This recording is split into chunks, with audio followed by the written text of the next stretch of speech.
बाळूमामाचं नाव घेऊन मंजू करणार सत्याचं संरक्षण। बाळूमामा येणार सत्या मंजूच्या मदतीला धावून। कॉन्स्टेबल मंजू मालिकेची कहाणी खूपच इंटरेस्टिंग होताना दिसते, तर मालिकेत ट्विस्ट आणि टर्न्स बघायला मिळत आहेत। या सगळ्यातच आता मालिका एका नवीन वळणावर येऊन उभी आहे, जिथे सत्या मंजू मध्ये दुरावा येऊ शकतो, सत्याचा एन्काउंटर होणार आहे। पण या सगळ्यात मंजूचा निर्धार आहे की काही झालं तरी ती आपल्या सत्याला वाचवणार म्हणून।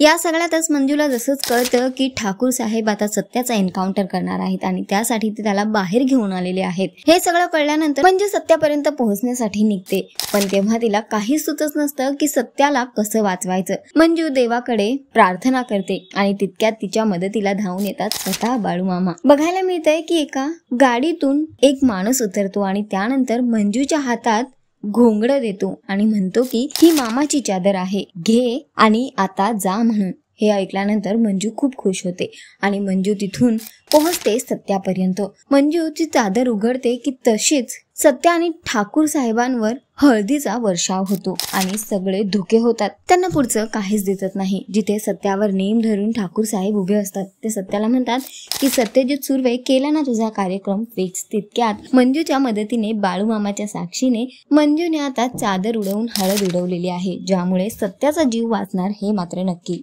तर बघणं फार महत्त्वाचं असणार आहे की मंजूच्या मदतीला धावून आलेला माणूस नेमकं कोण असणार। तर सध्या तरी शोचा ट्रॅक खूपच इंटरेस्टिंग होताना दिसतोय। तुम्हाला किती आवडतोय हा ट्रॅक आम्हाला कमेंट करून नक्की सांगा आणि अशाच टेलिव्हिजन अपडेटसाठी टेलिगप्पाला लाईक, शेअर, सबस्क्राईब नक्की करा। नमस्कार।